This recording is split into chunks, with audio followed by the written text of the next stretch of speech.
These 6 wedding celebrations shared one devastating commonality. What began as carefully planned gatherings of family and friends took unexpected turns that no one could have anticipated. Today, we're analyzing tragedies where celebration turned deadly in ways no one saw coming. It was August 14th, 2016, in Napa Valley, California. The vineyard estate stretched across rolling hills dotted with oak trees, its stone buildings dating back to the 1890s when Italian immigrants first planted the vines. The property had hosted hundreds of weddings over the decades, with its romantic setting and world-class wines making it a premier destination for celebrations. Ethan Blackwood was 29, a successful real estate developer who had built his wealth through careful investments and genuine relationships. He was known for his generosity with friends and family, often lending money without expecting strict repayment schedules. 18 months earlier, he had provided his college roommate and best man, Thomas Kellerman, with a substantial amount of money to open a farm-to-table restaurant. The venture had failed within 6 months, leaving Thomas bitter and financially devastated. The reception was held on the estate's main terrace, with string lights casting warm shadows across the stone surfaces. By 9:30 p.m.,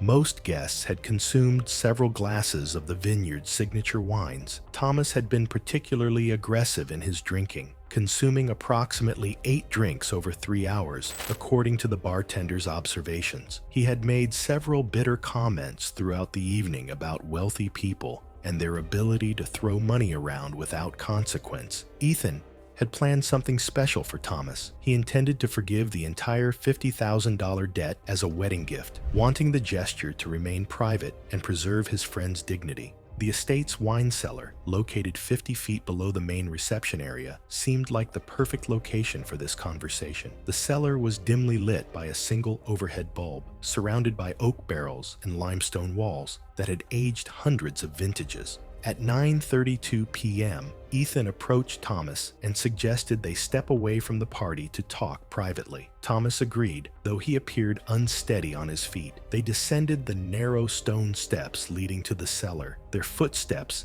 echoing in the confined space. The temperature dropped noticeably underground, and the sounds of the reception above became muffled. After a few minutes, Ethan announced his intention to forgive the debt completely. Rather than gratitude, Thomas became visibly agitated. He interpreted the gesture as condescending, viewing it as Ethan's way of demonstrating superiority. Their conversation escalated into a heated argument about friendship, money, and loyalty.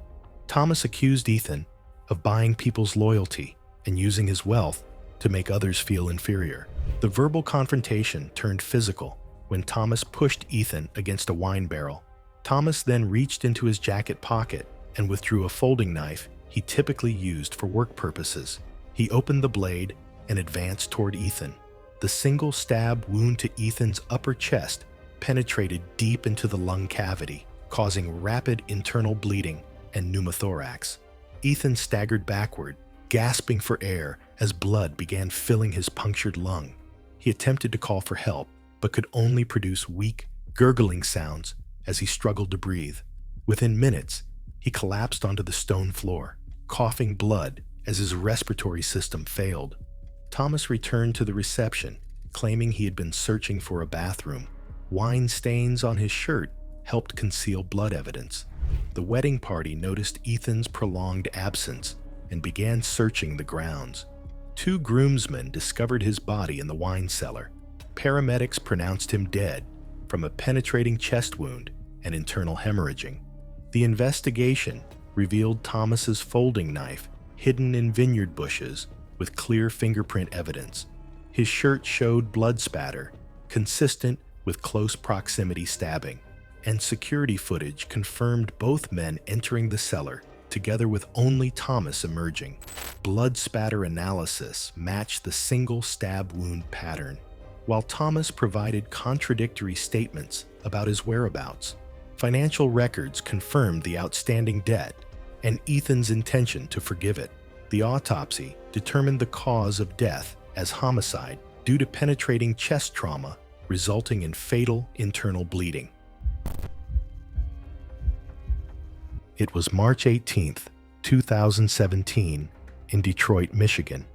The historic hotel had been a landmark in the city's downtown district since 1924, recently renovated to preserve its original architectural features while meeting modern safety standards. Carmen Foster was 34, mother of the bride, and a recently retired elementary school principal, known for her calm demeanor during emergencies. The evening was cold and clear as the wedding reception was in full swing in the hotel's grand ballroom on the second floor. She had consumed 4 glasses of wine over the course of 2 hours, more alcohol than she typically drank. Against her better judgment, she had chosen to wear 3-inch heels for the special occasion, despite usually avoiding them due to a previous ankle injury. The hotel's main entrance featured its original 1920s brass revolving door, a massive 4-chamber structure weighing approximately 400 pounds. The door required significant physical force to move and had a tendency to jam when pushed too hard from multiple directions. The door's central mechanism would lock when opposing forces exceeded its operational limits. The alarm was triggered by a faulty smoke detector in the kitchen area, but guests had no way of knowing this was a false alarm. Following standard evacuation procedures, 150 wedding guests immediately began moving toward the main exit. Carmen stood up quickly, stumbled slightly due to her unfamiliar footwear and alcohol consumption, then joined the crowd heading for the stairwell. The mass of people created significant pressure as they funneled toward the narrow revolving door entrance.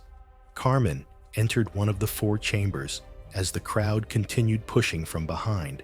Multiple people attempted to enter adjacent chambers simultaneously, creating opposing forces that caused the heavy brass mechanism to jam completely.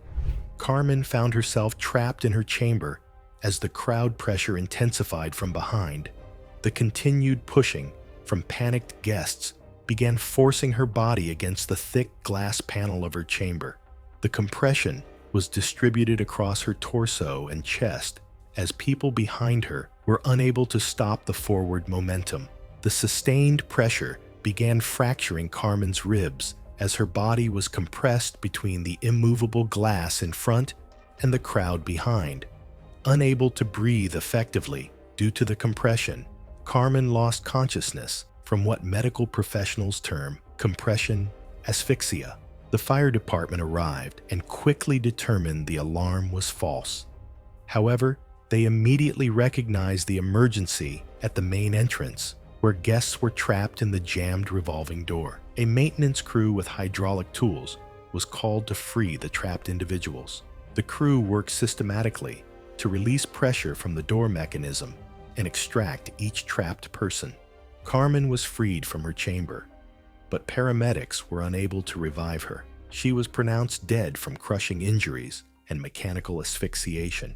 The investigation included security footage clearly showing the sequence of events leading to the door jam. The fire department's report confirmed the false alarm originated from a defective smoke detector. Multiple witness statements corroborated the crowd pressure and Carmen's trapped position.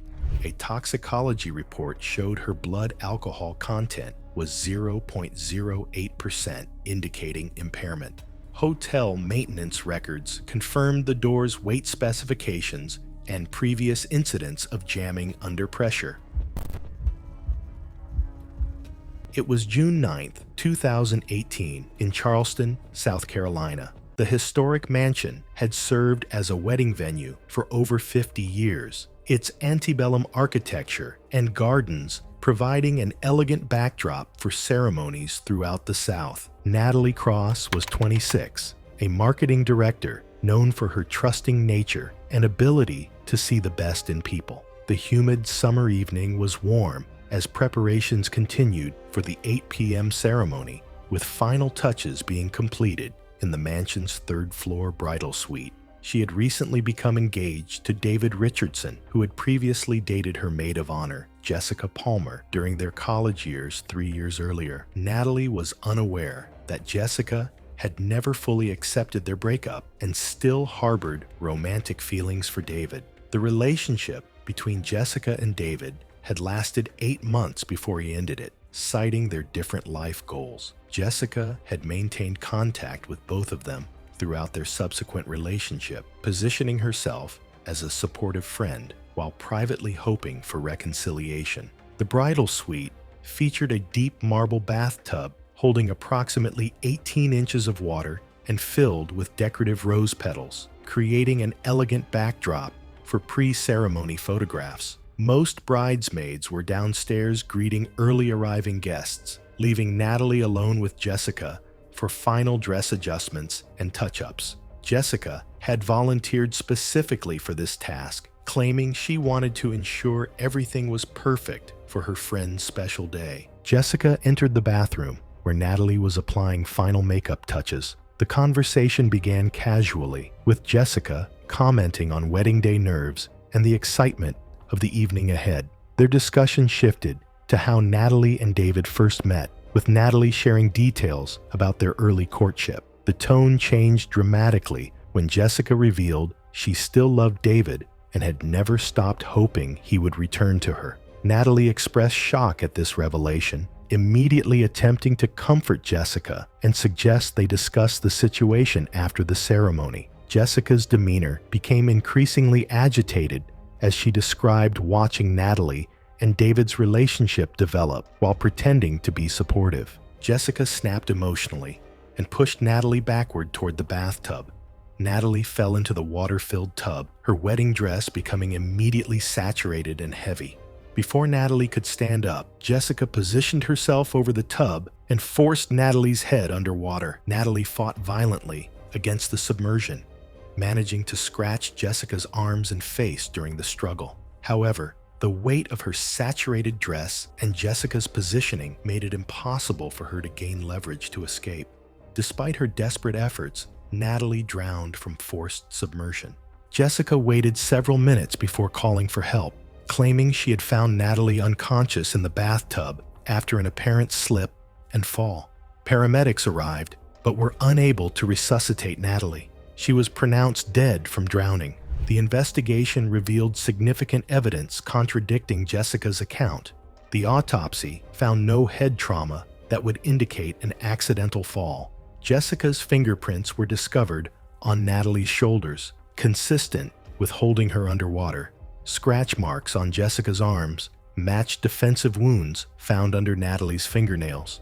A review of Jessica's phone records revealed hundreds of text messages expressing obsession with David dating back 3 years, including recent messages about stopping the wedding.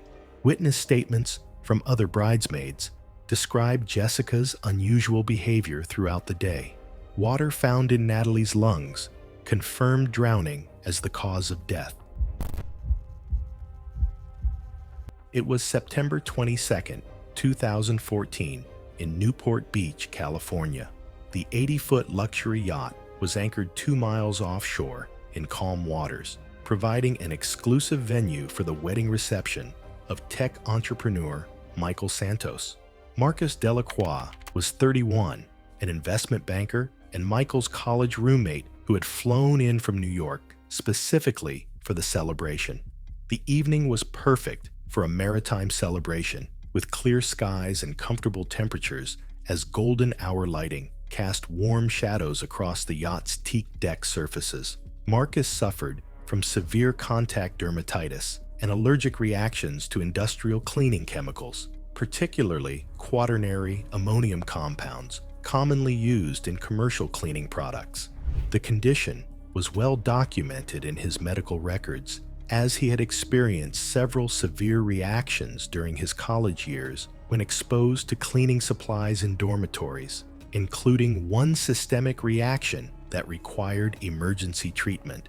In his current office environment, Marcus rarely encountered such chemicals, so he had not brought emergency medication like an EpiPen with him on the trip. That morning, the yacht had undergone professional detailing by a marine cleaning service. The crew used industrial-strength cleaners containing quaternary ammonium compounds to remove salt deposits and oxidation from all metal surfaces, including deck railings, hardware, and fixtures. The cleaning process was completed by 11 a.m., but the crew had not properly rinsed the chemical residue from the surfaces, particularly the upper deck railings, where guests would be socializing. Within 10 minutes of boarding, at 6:20 p.m., Marcus had mentioned feeling slight skin irritation on his hands to other guests, but he attributed the sensation to saltwater exposure and did not consider it cause for concern. The yacht's upper deck starboard railing provided an ideal location for photographs during the golden hour, and Marcus planned to take several pictures with the wedding party. Marcus placed both hands firmly on the freshly cleaned railing to steady himself for photos, his palms slightly damp with perspiration from the warm evening. The chemical residue remaining on the metal surface immediately began causing a contact reaction with his skin, the moisture and small cuts from recent sailing activities increasing absorption. Within minutes,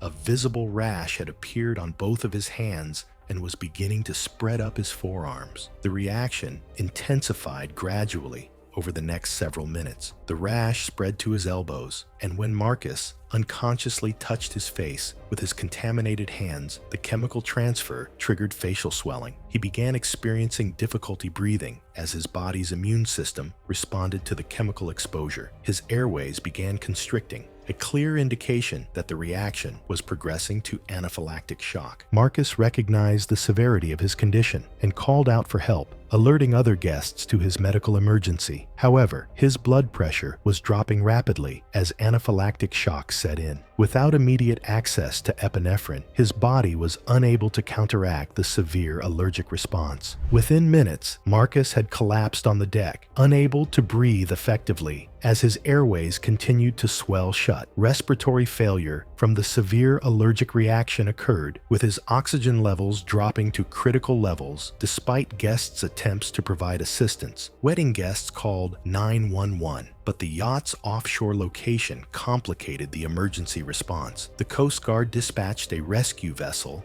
equipped with emergency epinephrine and advanced life support equipment. They arrived at the yacht's location and immediately administered epinephrine while preparing Marcus for transport to shore. Despite aggressive treatment, Marcus was pronounced dead from anaphylactic shock and respiratory failure. The investigation revealed comprehensive evidence supporting accidental death from chemical exposure. The yacht cleaning service provided records showing their use of quaternary ammonium-based cleaners that morning, while Marcus's medical records documented his known severe allergies to these compounds. Multiple witness statements described the progression of his reaction, and chemical residue samples from the railings tested positive for quaternary ammonium compounds.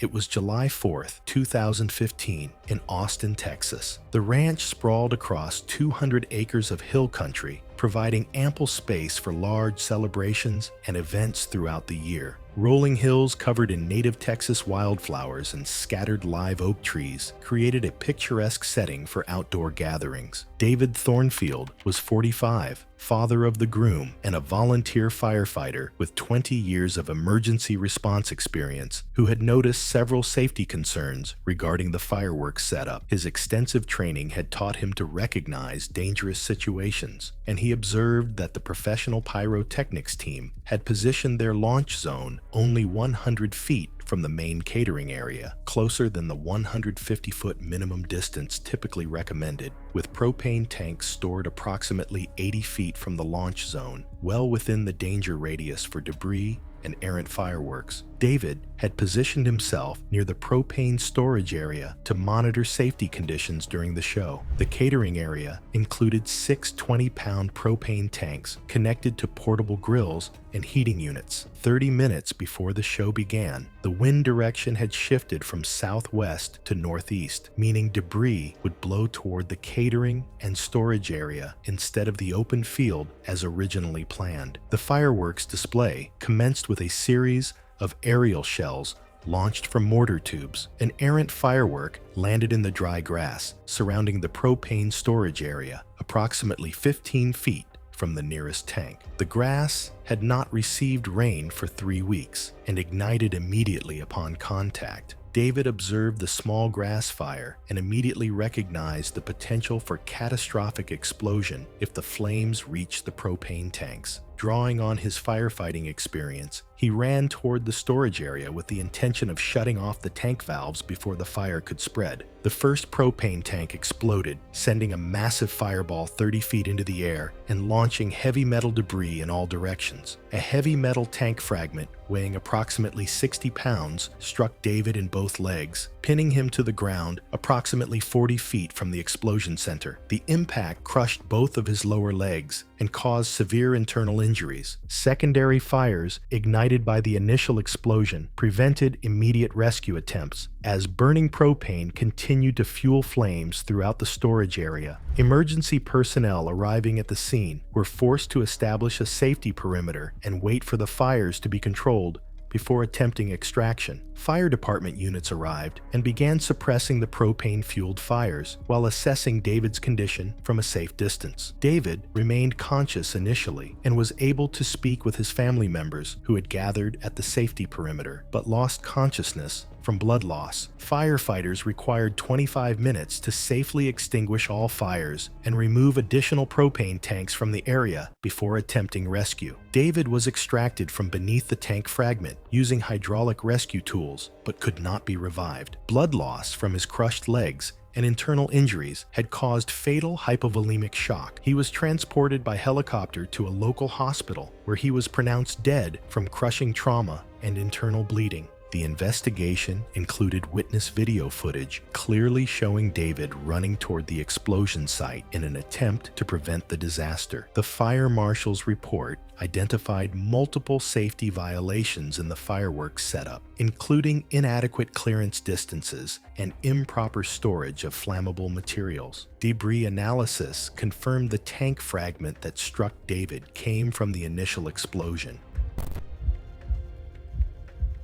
It was December 15, 2013, in Savannah, Georgia. The historic mansion's garden ceremony site was adorned with winter flowers and elegant drapery, creating a fairy tale setting despite the cool afternoon temperature. Centuries-old magnolia trees provided a natural canopy over the outdoor altar, their glossy leaves catching the afternoon sunlight. Rachel Donovan was 24, an elementary school teacher known throughout her school district for perfectionism and maintaining impossibly high standards for herself and her students. The afternoon was bright and clear, with sunlight illuminating the garden altar where 80 guests had gathered for the 3:30 p.m. ceremony. For the past 3 months, she had pursued an extreme weight loss regimen with the singular goal of achieving what she considered the perfect wedding day appearance, increasing the restriction to 600 calories daily in the final month before the wedding. Rachel's diet consisted of approximately 800 calories per day for the first 2 months, then 600 calories in the final month, primarily meal replacement shakes and supplements. She had lost 45 pounds since her engagement, dropping from 155 pounds to 110 pounds through severe calorie restriction, diet pills, and excessive exercise routines that often exceeded 2 hours daily. Her family and friends had expressed concern about her dramatic weight loss and increasingly pale complexion